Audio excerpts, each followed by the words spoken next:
আমি আমার বাঙালি রান্নাবাটিতে আবার হাজির হয়ে গেলাম আরেকটা নতুন রেসিপি নিয়ে। আর আপনারা সকলে কেমন আছেন? ইনশাল্লাহ আপনারা সকলে ভালো আছেন, আমিও ভালো আছি। আজকে একটা আমি সবজির রেসিপি আপনাদের কাছে নিয়ে হাজির হয়ে গেলাম, ফুলকপির। আপনারা তো ফুলকপি অনেকভাবে অনেক কিছু দিয়ে রান্না করে খেয়েছেন। আজকে আমি একটু ভিন্ন স্বাদে আপনাদেরকে বানিয়ে দেখাবো। এইভাবে বানালে আপনারা সকলে খেতে পছন্দ করবেন। চলুন তাহলে পুরো রেসিপিটা এখন আমি বলে দিচ্ছি না, আপনারা আমার সঙ্গে থাকুন, পুরো ভিডিওটাকে দেখুন, স্কিপ করবেন না, তাহলে বুঝতে পারবেন। স্কিপ করলে কিন্তু অনেক কিছু মিস করে ফেলবেন। আর যিনারা আমার চ্যানেলে নতুন বন্ধু আছেন, প্লিজ আমার চ্যানেলটা সাবস্ক্রাইব করবেন, লাইক করবেন, কমেন্ট করবেন, আমার পাশে থাকবেন। আর কে কোথা থেকে আমার ভিডিওগুলো দেখছেন প্লিজ আমাকে কমেন্ট করে জানাবেন, তাহলে আমি আপনাদেরকে ধন্যবাদ জানাতে পারবো। ফুলকপিটা ধুয়ে ভালোভাবে পরিষ্কার করে রেখে দিয়েছি জল ঝরিয়ে। এখন এটা আমি ফ্রাই করব।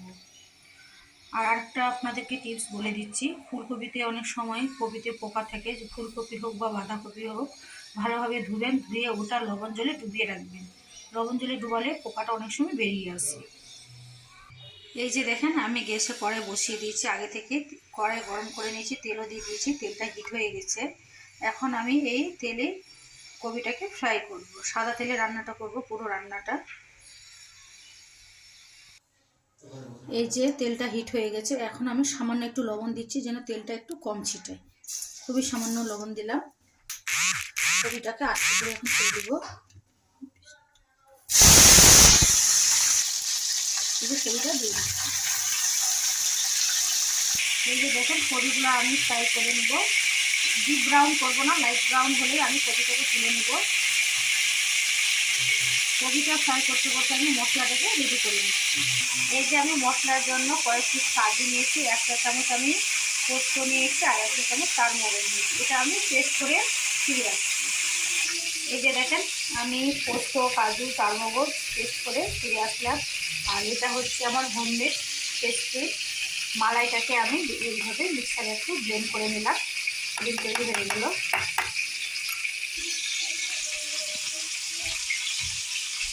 আর এই যে আমার কপিগুলো ফ্রাই করা হয়ে গেলো। যেহেতু আপনাদেরকে আমি ফ্রাই করার আগেই বলেছি আমি এটা ডিপ ফ্রাই করবো না, লাইট করে করবো।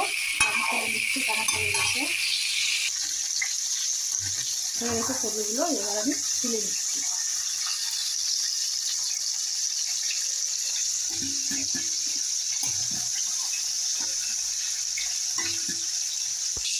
এই যে আমি কপিগুলো সব তুলে নিলাম।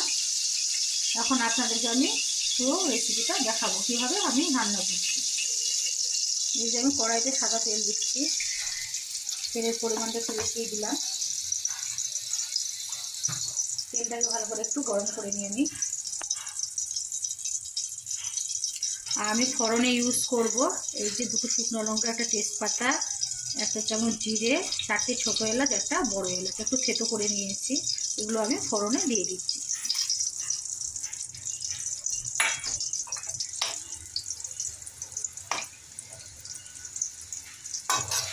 তারপরে আমি 3টে মাঝারি সাইজে পেঁয়াজ কুচুনো দিব। ফোড়নটা একটু আমার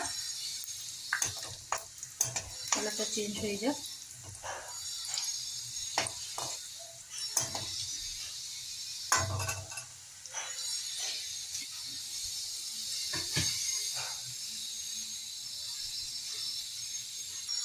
এই যে আমি 3টে মাঝারি সাইজে পেঁয়াজ কুচুনো দিলাম।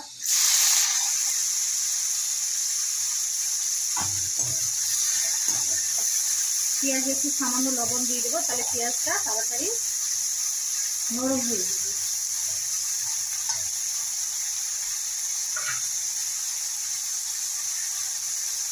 সামান্য লবণ দেবো, যেহেতু কবি ভাজার সময় আমি লবণ দিয়েছি, লবণ দিয়েছি, তাই লবণটাকে বুঝে দিতে হবে। এই রান্নায় খুব একটা লবণ দিতে হবে না, রান্নাটা খুব মিষ্টি মিষ্টি হবে আর খুবই সুস্বাদু হয় রান্নাটা খেতে। এই কপি রান্নাটা আপনারা এটা পোলাও দিয়েও খেতে পারেন, ভাত দিয়েও, আর লুচি, রুটি, পরাটা সব কিছুতেই খেতে পারবেন। খুবই সুস্বাদু হয় রান্নাটা, আপনারা একবার ট্রাই করে দেখতেই পারেন।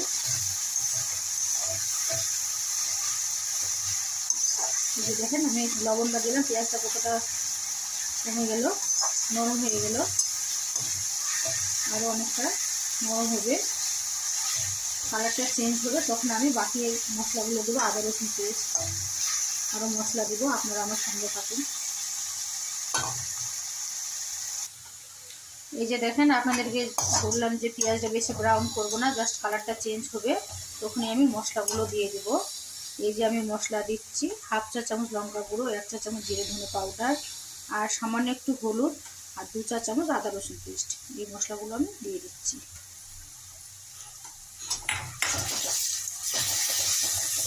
এখন আমি পোস্ত বাটা একটু জলটা দিয়ে দিচ্ছি মশলাটা কষার জন্য। মশলাটা পুড়ে যাবে, পুড়ে গেলে কালারটা ভালো লাগবে না, দেখে কালারটা পুড়ে যাবে, হয়ে যাবে।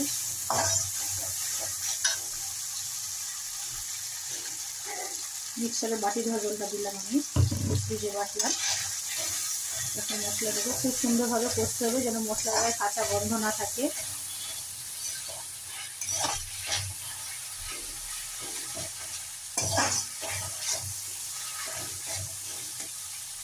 এই যে দেখেন, মশলাটা কষা হয়ে গেছে অনেকটাই। তো এখন আমি কয়েকখানা একটু চিনি দিয়ে দিচ্ছি। এই সময় দানা দিলাম স্বাদটাকে ব্যালেন্স করার জন্য।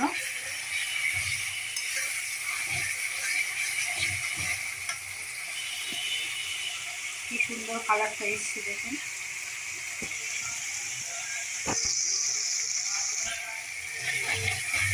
এখন আমি পোস্ত বাটা, কাজু বাটা আর চারমগজ একসঙ্গে বেটে রেখেছি, ওই মশলাটা এখন দিয়ে দিচ্ছি আমি।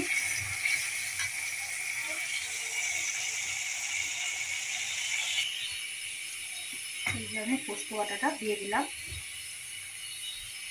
এখন এই মশলাটাকে আবার ভালোভাবে কষবো আমি।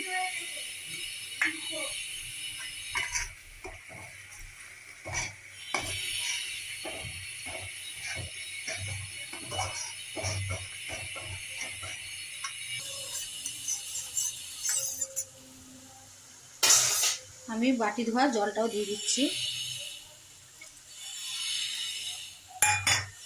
এখন এই মশলাটাকে আবার আমি 2-3 মিনিটের মতো কষবো, যেন বাদামের কাঁচা গন্ধ না থাকে।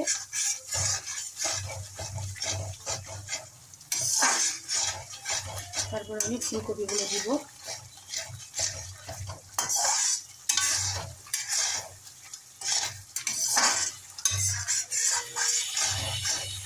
আমি 2-3 মিনিটের মতো এইভাবে কষে নিই, একটু একটু করে জল দিয়ে কষবো।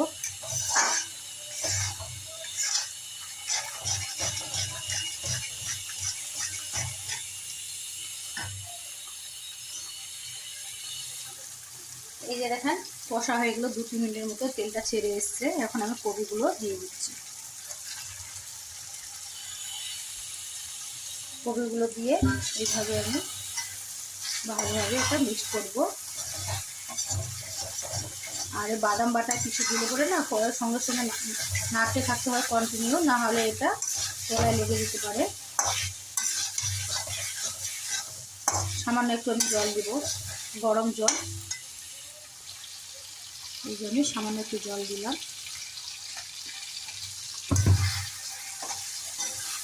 আমি ঢাকা দিয়ে দিয়ে কপিগুলোকে ভালোভাবে কষবো।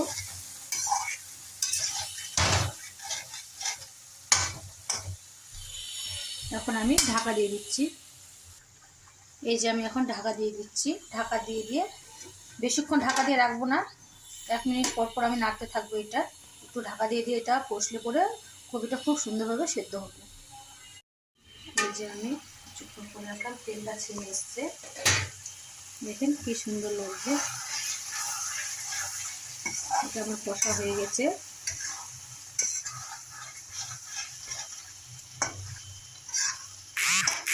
এখন আমি একটু সামান্য জল দেব। আগে ফ্রেশ ক্রিমটা আমি দিয়ে দিই। এই যে আমি ফ্রেশ ক্রিমটা দিয়ে দিচ্ছি। এটা হোমমেড, আমার দুধের সরগুলো তুলে রাখি। এটাকে আমি একটু মিক্সারে শুধু ঘুরিয়ে নিলাম, ব্লেন্ড করে নিলাম হালকা করে। বেশি করে ব্লেন্ড করতে যাবেন না, হালকা করে জাস্ট।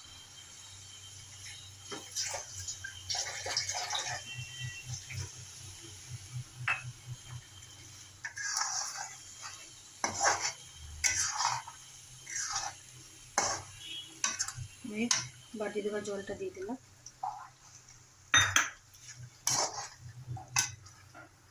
গ্যাসের ফ্লেমটা আমি এখন লো টু মিডিয়ামে করে দিয়েছি।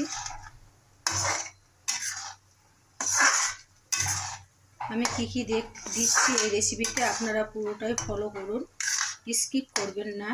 স্কিপ করলে কিন্তু অনেক কিছু মিস করে ফেলবেন। সামান্য একটু জল দিব, যেহেতু ফুটালে এটা গ্রেভিটা অনেকটা টেনে নেবে, শুকিয়ে যাবে। আর শুকিয়ে গেলে খুব একটা ভালো লাগবে না খেতে, একটু যেন রসালো রসালো ভাব থাকে, তাহলে বেশ খেতে মজা লাগবে। গরম জল দিলাম,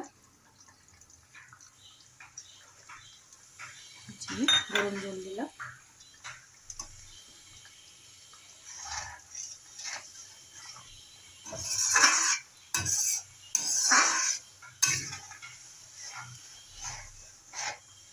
এক বাটি জল দিলাম আমি। এইভাবে আমি এটা নামাবো, তাহলে আমাকে আরেকটু জল লাগবে। সব কিছু সেদ্ধ হয়ে গেছে অবশ্যই। আর হাফ বাটি দেখুন কতটুকু জল দিলাম, জল দিলাম। আমি এখনও গ্যাসের ফ্লেমটা হাইতে করিনি, লো টু মিডিয়ামে রেখেছি। আর অতি অবশ্যই আপনারা রান্নার মাঝখানে লবণ ঝালটা চেক করে নেবেন। আমার সব কিছুই পারফেক্ট আছে। এখন আমি একটু কাসুরি মেথি ক্রাশ করে দিয়ে দিচ্ছি। এই যে দেখেন, খুবই সামান্য একটু দিচ্ছি, বেশি দেবেন না, তাহলে তেতো হয়ে যাবে। জাস্ট একটু ফ্লেভারের জন্য আমি দিলাম। আর আমি এখন একটু বাটারও দিয়ে দিব। এই যে আমি একটু বাটার দিচ্ছি, যেনাদের কাছে বাটার থাকবে না একটু ঘি দিতে পারেন ফ্লেভারের জন্য। আমি বাটার দিলাম।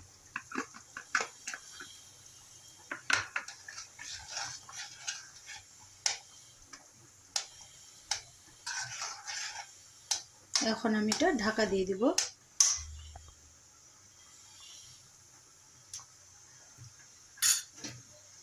জাস্ট ফুটিয়ে আমি গ্যাসটাকে অফ করে দেব। এই যে দেখেন, আমি কিছুক্ষণ পরে ফিরে আসলাম। রান্না আমার কমপ্লিট। এখন আমি গ্যাসটাকে অফ করে দিব। কি সুন্দর কালারটা হয়েছে, আপনাদেরকে মোবাইলে আমি বোঝাতে পারছি না, আমার ক্যামেরাটা খুব একটা ভালো না, তাই। খুবই সুস্বাদু হয়েছে রান্নাটা। আপনারা একবার ট্রাই করে দেখতেই পারেন এই রান্নাটা।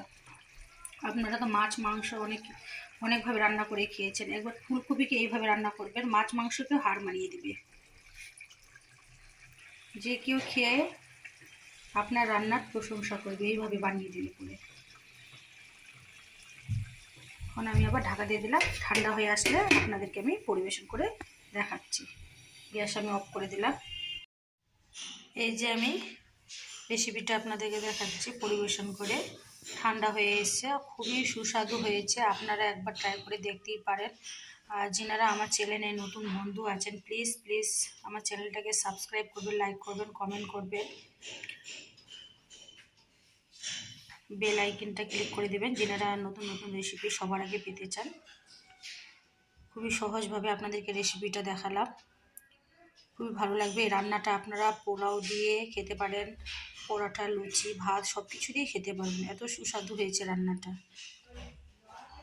আর যিনারা আমার চ্যানেলে নতুন বন্ধু আছেন, প্লিজ আমাকে কমেন্ট করে জানাবেন কে কোথা থেকে আমার ভিডিওগুলো দেখছেন।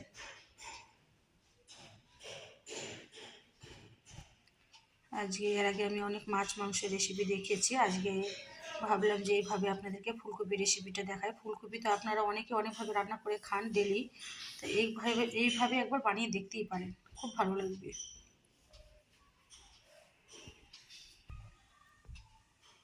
ধন্যবাদ।